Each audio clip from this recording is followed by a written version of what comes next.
Bom dia. Depois de um mês de preparação, hoje é o último dia antes de começar o nosso caminho de Santiago.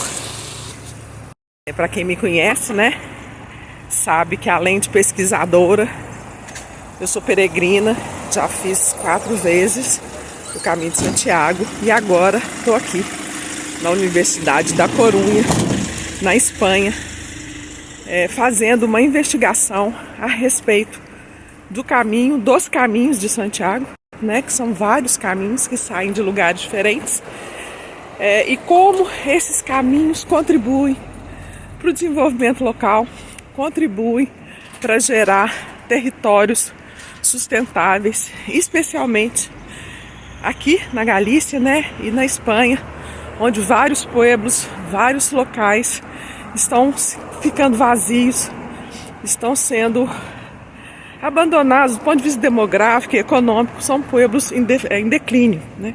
Então o caminho tem, além de uma série de impactos negativos que a gente também está estudando, mas tem uma série de contribuições para a vida, né, desses territórios e para a vida desses pueblos.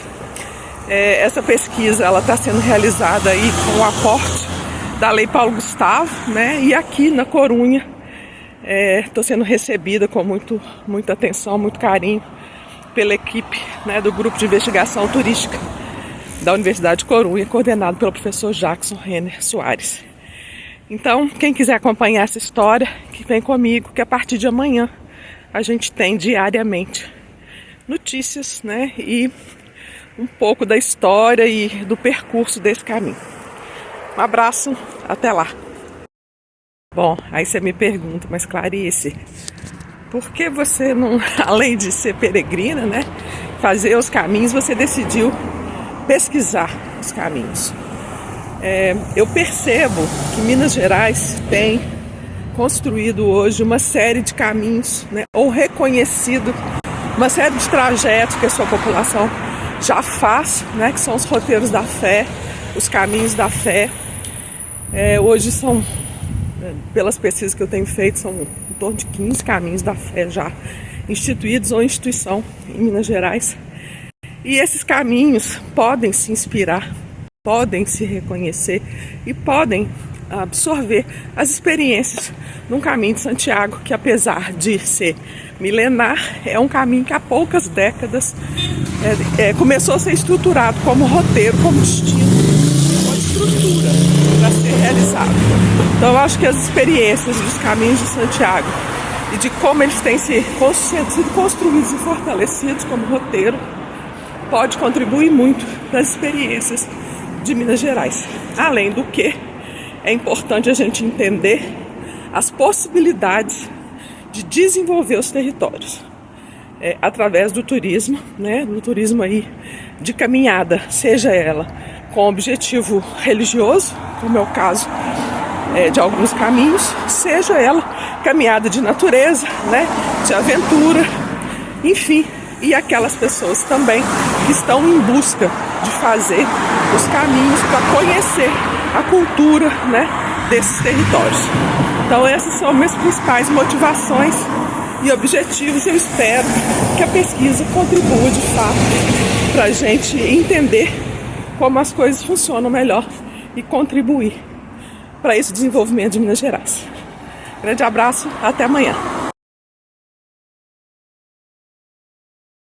Hoje eu estou aqui em Lugo e é importante dizer que Lugo é uma cidade patrimonial, né? Cidade patrimônio. Ela é uma cidade que tem uma muralha romana em volta do núcleo central, né? Do núcleo histórico.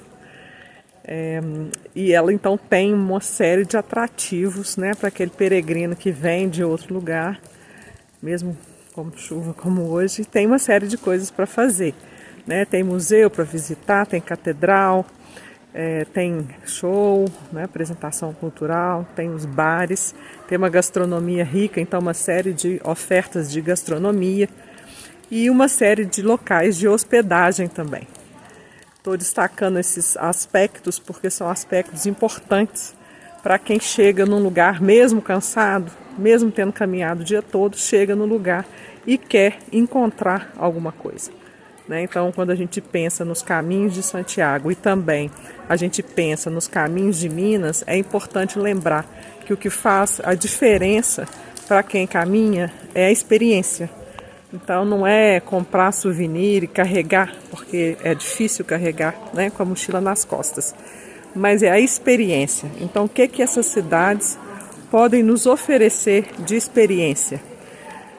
Quando a gente chega nela, a gente consegue encontrar um lugar agradável para dormir, para descansar os pés, para tomar banho, para ser acolhido. A gente consegue comer bem, num preço razoável. A gente consegue visitar algum lugar ainda, né? Então, pensar um pouco quais são as ofertas que uma cidade tem para que ela, de fato, proporcione uma experiência interessante para o caminhante, para o peregrino. É isso. Grande abraço e até amanhã. Espero que com menos chuva.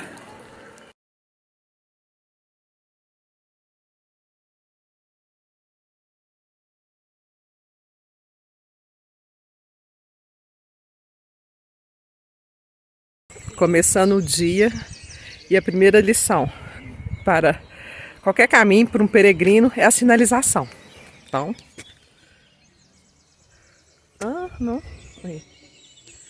É fundamental que a gente tenha segurança na sinalização a seguir.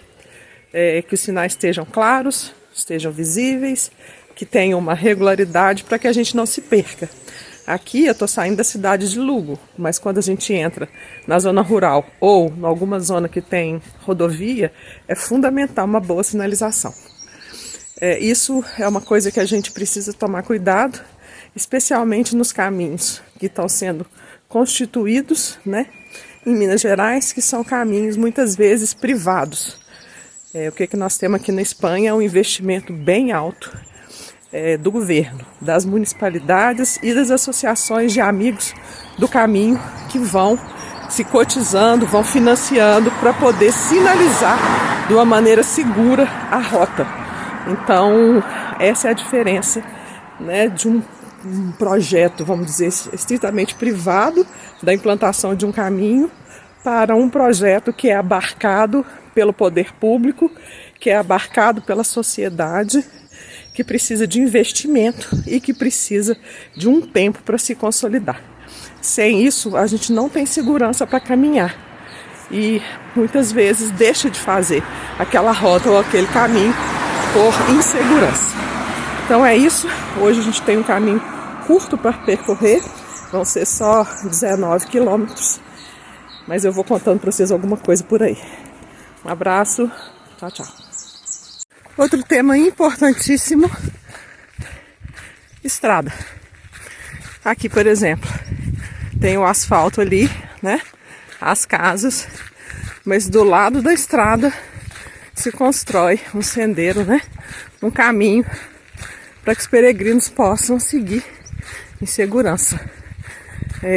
Não é possível fazer um caminho sem que se negocie ou com os moradores, né?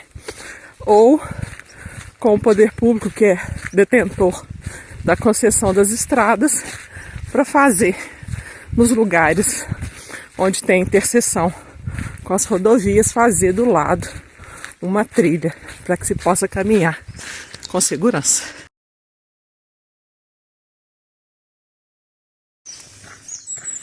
Bom dia, são 7h30 da manhã, horário de verão, né? Então demora mais a escurecer, a clarear. Mas uma coisa importante, que esse horário, esse lugar traz pra gente é a segurança. A importância de se ter uma garantia mínima, óbvio, né, que não existe 100% em nenhum lugar do mundo, mas uma garantia de segurança. O peregrino não pode estar andando no meio de uma estrada, de uma trilha, etc e tal, morrendo de medo ou com graves riscos de a qualquer momento ser assaltado, enfim, né? Aqui acontece, não é que não aconteça, né? A frequência às vezes talvez não seja tanta, mas acontece. E aí é uma série de ações, né, de de prevenção e de cuidado. Então, por exemplo, e agora ninguém está vendo mais nada, né? Por exemplo, telefone, né? Disponível o telefone da polícia. Alguns caminhos, não é o caso desse que eu estou fazendo, mas alguns caminhos tem os carros patrulhando, então às vezes você está andando, passa um carro, pergunta se você está bem, etc. Né? E fora o próprio controle social, né? Então como tem as associações de amigos ao longo do caminho, tem as municipalidades, ou seja, você tem algumas formas de melhorar a segurança pública, né? Para aquele que precisa estar seguro do que vai fazer. Acho que uma das coisas que mais afasta um possível caminhante ou um peregrino, enfim, é o medo. É o medo de, enfim, ter algum tipo de violência ao longo do seu caminho, né? Isso também leva com que muitos prefiram viajar através de agências de turismo, né? Para que possam, então, em grupos, ter mais segurança. Isso acontece também, ainda que o caminho, a ideia dele é que você faça, né, uma introspecção, você esteja sozinho. Muitas pessoas preferem essa opção de grupo por causa da segurança. Então é isso. Bom dia e bom caminho.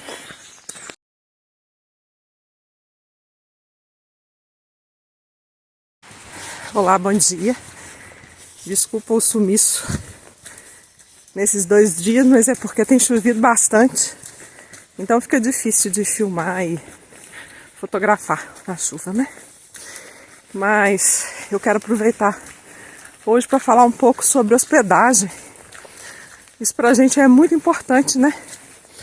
Porque às vezes a falta de oferta de hospedagem faz com que você precise andar muitos quilômetros num dia, né?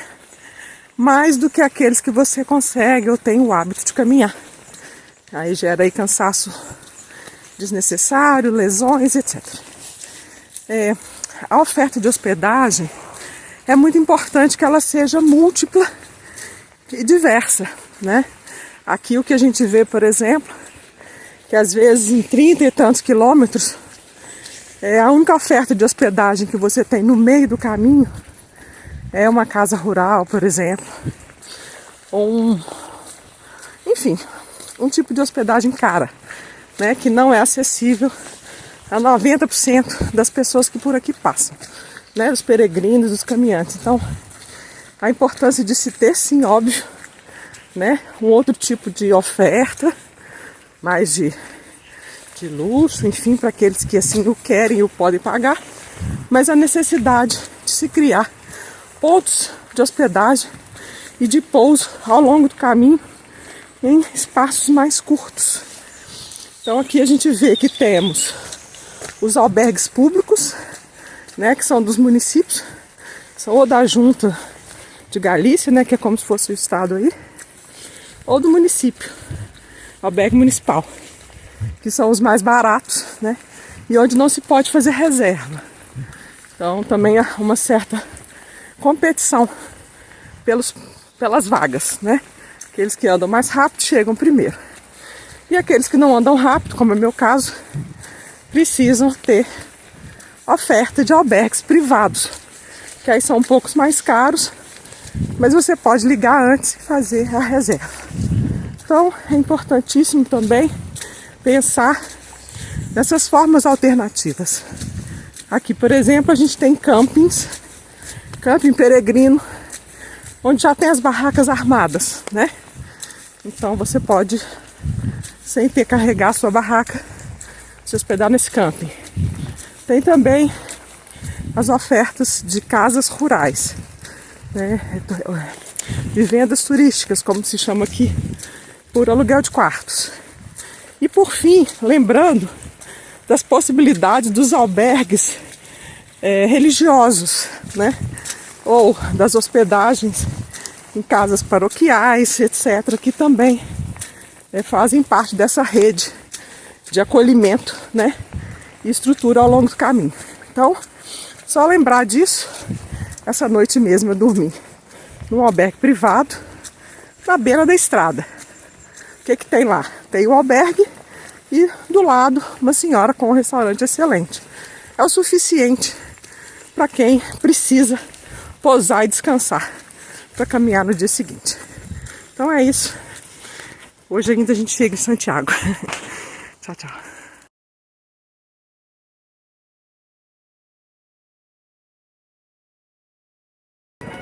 Tendo chegado a Santiago,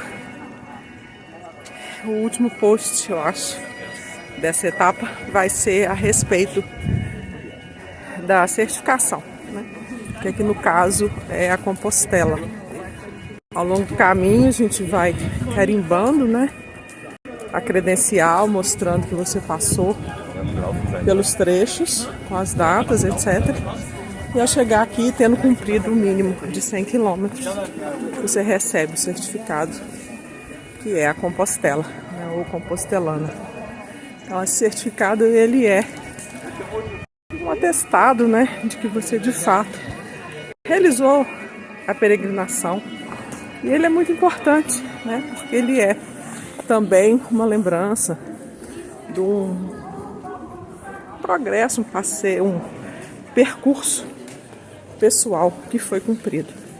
Então, vou botar aí as fotos depois e a gente sempre pensar como certificar essa realização desse caminho.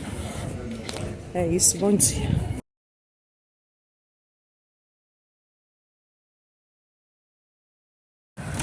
Bom dia, saindo agora de Ponte de Lima, caminho português, e o tema de hoje é a divulgação dos atrativos locais. Ponte de Lima, diferente de muitas outras cidades por onde a gente tem passado, ela tem um investimento da prefeitura, da municipalidade, enfim, na divulgação dos bens culturais. Então, ela é uma cidade patrimônio, né? Então ela também tem esse diferencial. É óbvio que a gente não espera que toda cidade de pequeno porte tenha isso, mas eles têm uma série de formas de divulgação. Então a cidade tem um centro de interpretação, né, cultural, do patrimônio, um centro junto onde funciona o centro de informações turísticas e uma série de folhetos, publicações, agenda cultural fixada pela cidade.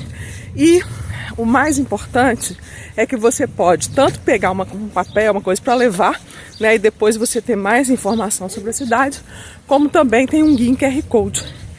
Então, isso é para dizer a importância, né, de que os municípios, mesmo de pequeno porte, eles façam ações de difusão, de informação do seu patrimônio, né, para que aquele turista, ou no nosso caso, peregrino, que passe pelo local, ele possa conhecer, ter a oportunidade de conhecer aquela cultura um pouco, né, e de levar consigo aquela experiência, aquela lembrança, aquela memória. Então, o tema hoje é difusão, né, e divulgação dos atrativos culturais, que pode sim ser feito pelas municipalidades, né? Não depende de uma instância superior de governo. É isso, bom dia, bom caminho. Bom dia, saindo agora de Oporrino, aqui na Espanha, rumo a Redondela. Hoje a gente vai dormir em Ponte Sampaio, que é depois de Arcade.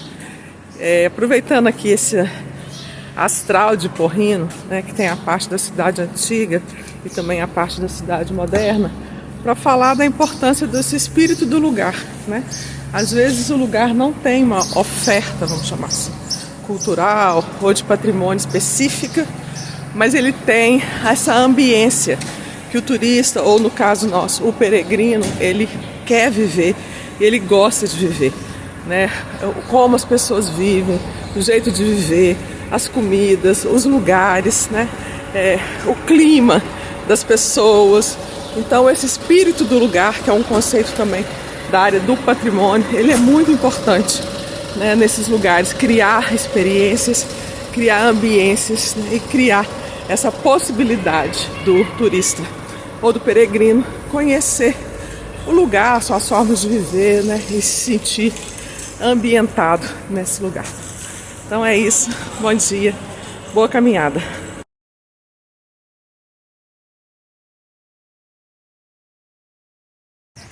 Olá, bom dia. Aproveitar esse trecho hoje, que nós vamos fazer de quase 29 quilômetros, para falar um pouco da importância da verdade, né, na informação disponibilizada para o peregrino, para o caminhante. Não que eu, com a formação que eu tenho, acredite nesse conceito, né, esse conceito de verdade. Eu acho que existe uma construção, óbvio, né, construções da realidade são variadas a partir não só das experiências de cada um, do ponto de vista de cada um e também dos interesses, né, de cada um. Então isso é importante a gente dizer. Então quando eu falo verdade, entendam que eu estou querendo dizer uma informação que seja próxima, mais próxima possível daquilo que o outro vai encontrar, daquela realidade que o outro vai encontrar. Muitas vezes, por interesse comercial, por exemplo, é dito uma quilometragem que não é real. Então você que está ali preparada para andar X quilômetros, de repente se depara com X mais Y, né? O que faz com que, de fato, você possa ter problemas porque você não estava preparado para aquilo, né? Em termos de paradas, em termos de água ou comida que você está levando, em termos do seu preparo físico. Outra coisa que acontece muito, né? Uma confusão de sinalizações ou desvios desnecessários para que passe nesse ou naquele estabelecimento, restaurante, nessa ou naquela cidade, por interesses, obviamente, comerciais, né, de gerar renda naquele território. É válido, é justo, faz parte dos interesses, mas é necessário estar informado, né? Então a informação correta, ela é a coisa mais importante numa rota, num roteiro como esse. Então é isso. Bom dia. Bom, depois de 10 quilômetros caminhando, o primeiro lugar onde você tem um banquinho pelo menos para sentar. Uma mesinha ali atrás, se quiser fazer um lanche. E aqui um banquinho para sentar. 10 quilômetros sem nenhuma infraestrutura. Nenhum café, nenhum banheiro, nada. Para que você possa pelo menos descansar. Complicado, né? Bom dia.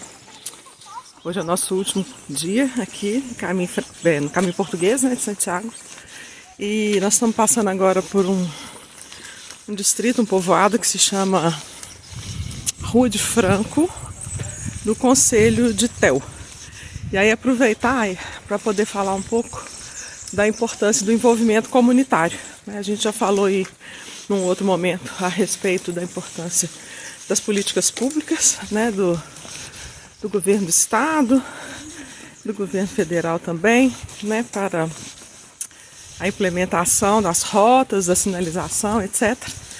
Mas é importante falar também do envolvimento comunitário, né, como que nesses povoados, nessas localidades existem associações, né, isso a gente já falou, associações de amigos do caminho, mas também existem envolvimentos comunitários mesmo, né?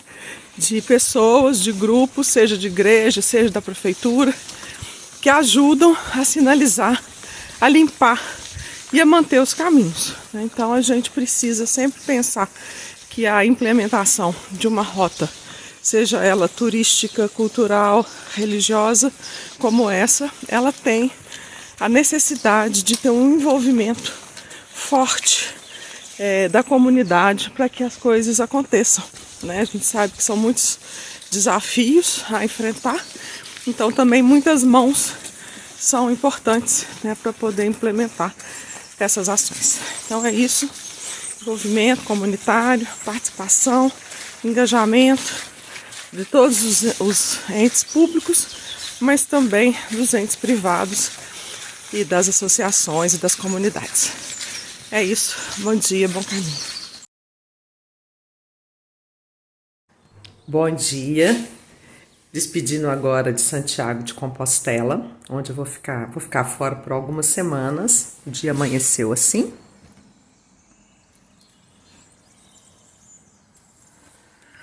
Pelo menos não está chovendo, que esses dias tem chovido muito.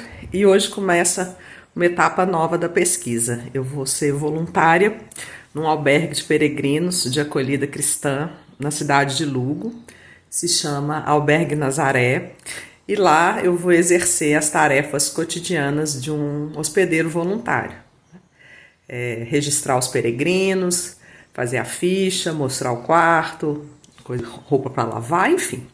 Eu conto para vocês mais como vai ser, mas essa experiência faz parte também da pesquisa para entender o funcionamento e as dificuldades, né, de quem está do outro lado da mesa e acolhendo os peregrinos ao longo da jornada. É isso e logo eu conto mais novidades. Um abraço, até tchau. Bom dia. Hoje vocês não vão me ver caminhando, vão me ver sentada aqui no meu quarto. No albergue de Lugo, onde eu estou fazendo aqui um trabalho de hospedeira voluntária durante 15 dias. Vou ficar aqui no albergue durante esses 15 dias e depois eu gravo um áudio específico sobre o trabalho do albergue, como funciona e enfim. Essa é uma etapa da pesquisa, né? Para quem está acompanhando aí, a gente fez a primeira etapa a partir de caminhos, né, fazer alguns caminhos, percorrer os caminhos para ter esse relato da experiência dos peregrinos, né, além da minha própria vivência, minha própria experiência, já são 6 caminhos de Santiago que eu percorro. Então, além da narrativa da minha experiência, eu também recolhi nesse percurso imagens, depoimentos, fotos, enfim, placas, né, e materiais sobre os caminhos para a pesquisa. E essa segunda etapa, então, é entender o acolhimento ao peregrino. Por isso a importância de estar aqui dentro de um albergue, né, fazendo esse trabalho de acolhimento ao peregrino. Então, como é o trabalho de um albergue, como funciona, o que dá certo, o que não dá certo, enfim, né, ter essa experiência. Então, aqui estou com a minha blusa de voluntária, né, e depois eu conto para vocês um pouco.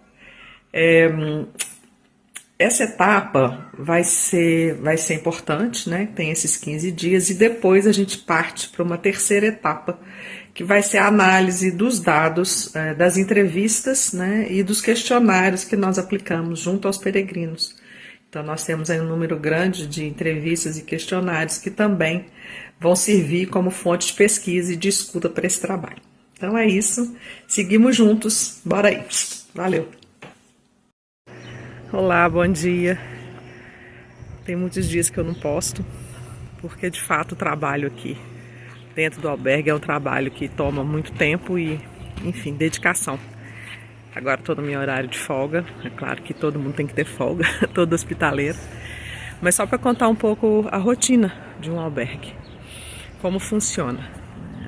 Vamos começar da hora que os peregrinos chegam, que é em torno de 1h, 2h da tarde. Nosso trabalho então é recepcioná-los, receber a todos. Em geral chegam grupos ao mesmo tempo, muitas pessoas ou sozinhos. E o nosso trabalho então é recebê-los, fazer a ficha com todos os dados que depois nós temos que lançar no sistema, né, da polícia aqui de controle de visitantes.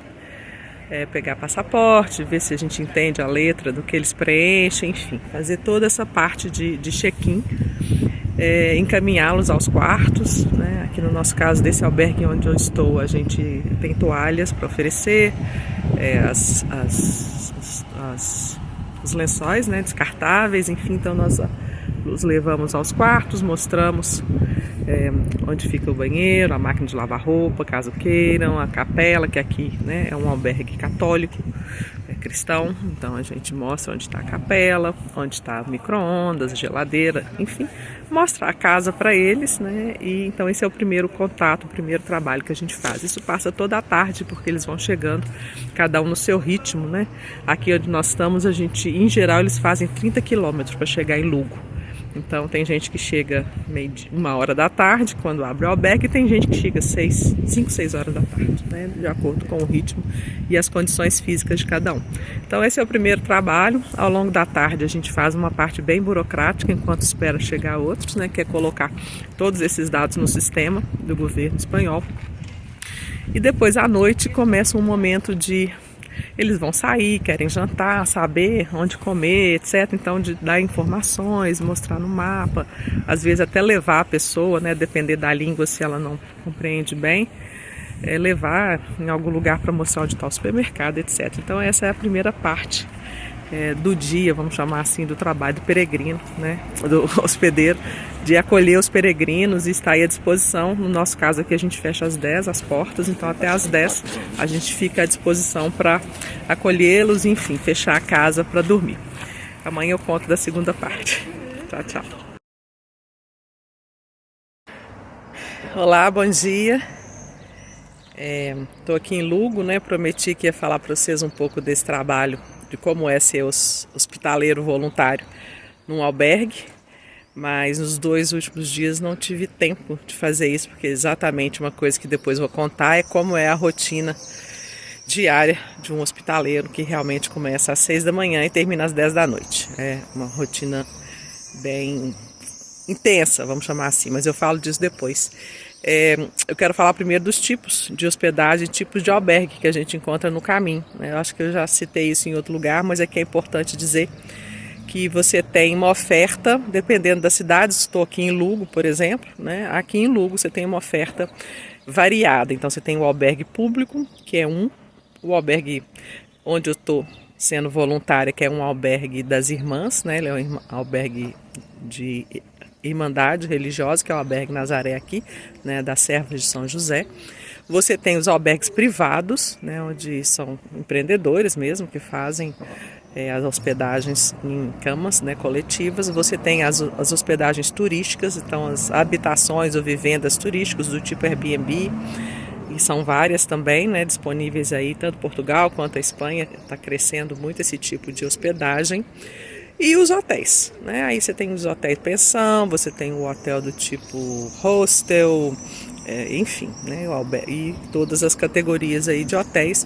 E você tem cliente peregrino para todos esses tipos de hospedagem que eu falei para vocês.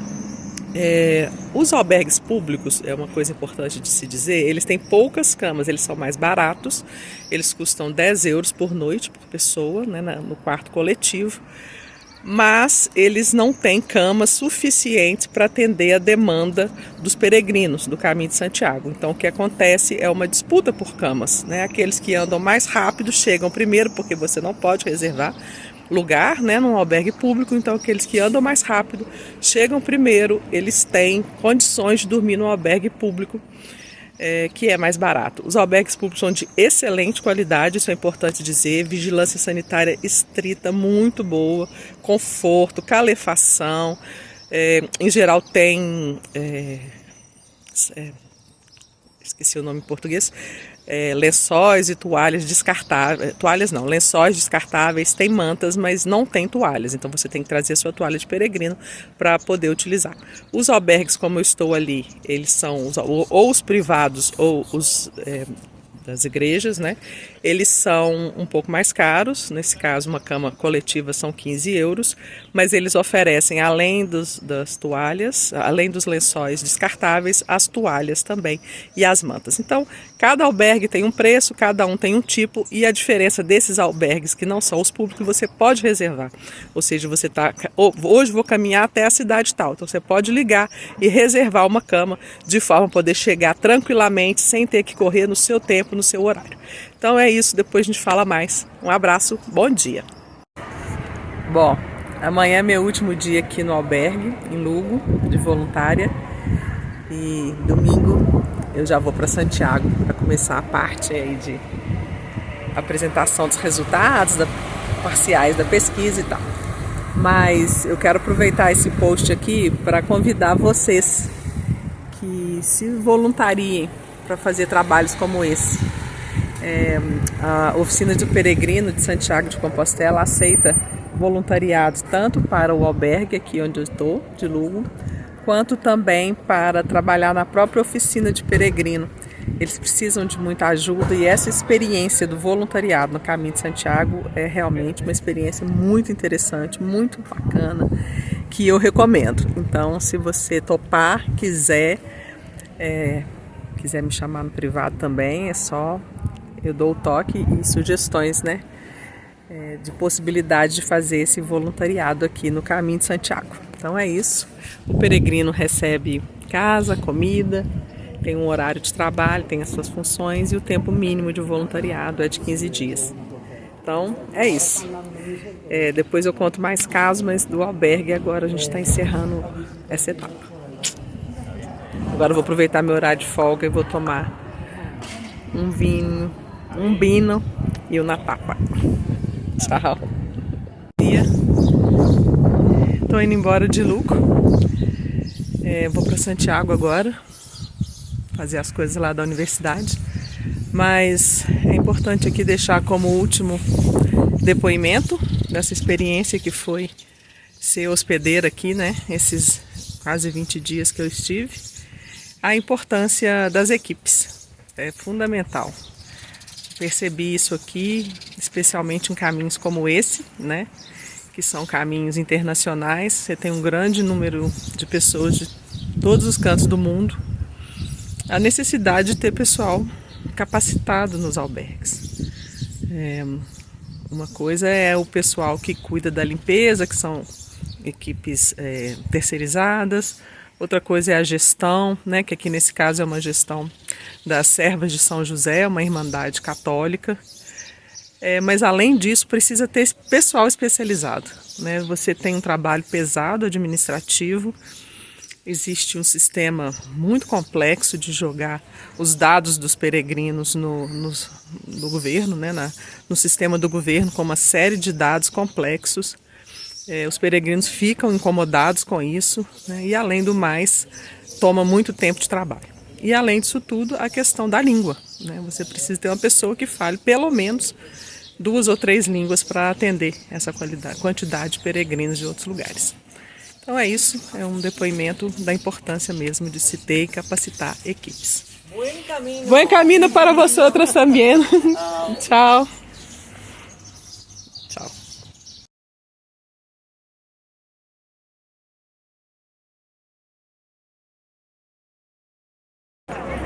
Olá, como eu tinha prometido, faltava um vídeo para falar de impactos.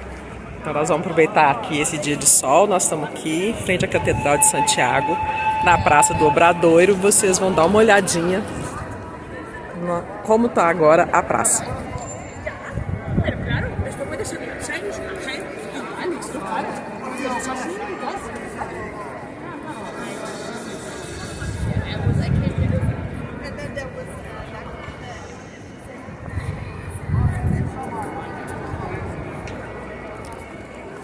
Tá vindo ali atrás, não sei se deu para ver, tem um trenzinho, tem um grupo de ciclistas, tem muito peregrino, mas tem muito turista também, ou seja, o impacto aqui é um impacto de uma cidade turística, patrimônio mundial, patrimônio da humanidade, que tem vários tipos de visitação. Então nós não estamos falando só do impacto causado pelos peregrinos, né? Isso é uma coisa importante de dizer. Mas também é importante dizer que qualquer planejamento de atividade do turismo religioso ou das rotas de peregrinação em Minas Gerais precisa levar em conta a perspectiva futura de impacto, porque muitas vezes se faz uma proposta de implantação de uma rota, às vezes começando com uma cidade que propõe, uma paróquia que propõe, um grupo de amigos ou uma empresa de turismo, sem tomar em consideração a dimensão que isso pode tomar. Então aqui é importante pensar quais seriam os impactos da visitação, os impactos positivos, é claro, econômicos, etc., mas também os impactos negativos, como esse que vocês vão ver agora.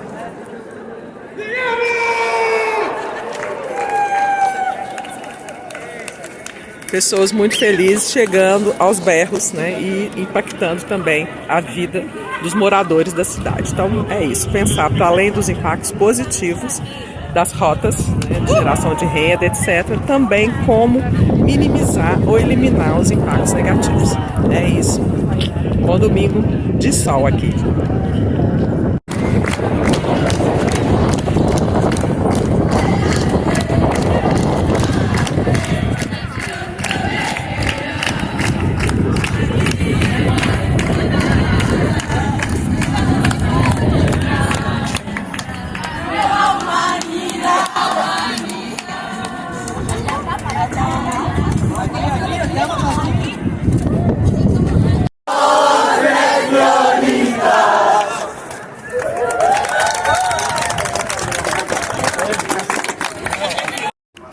Olá, bom dia.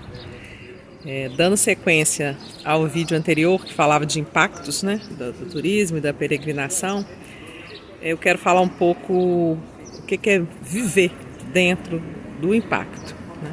Eu estou morando aqui numa rua onde passa o caminho português de Santiago, onde entra na cidade, né? E aqui, por sorte, é uma rota alternativa, ou seja, a menor parte dos peregrinos passa por aqui.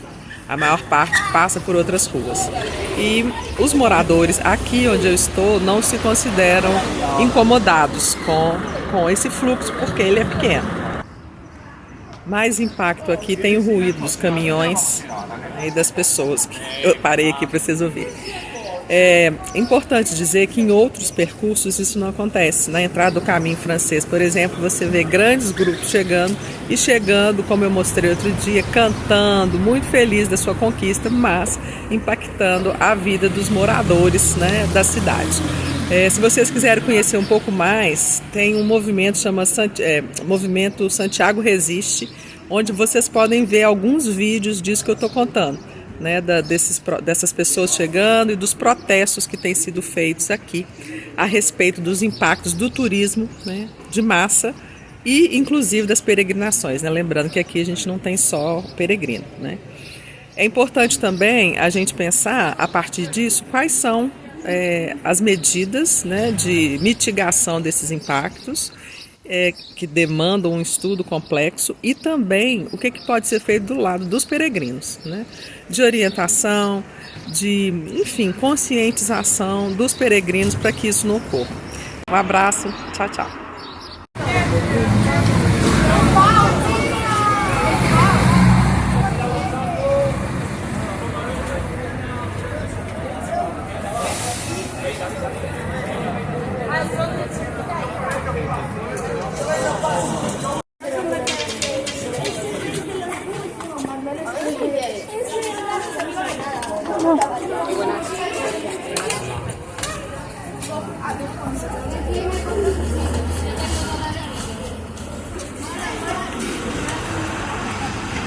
Tô pronto. Ponte de Lima, a minha terra, que saúda os peregrinos. Sobem serras, seguem caminhos, em direção a Santiago. Viva Ponte de Lima, viva Portugal! Viva!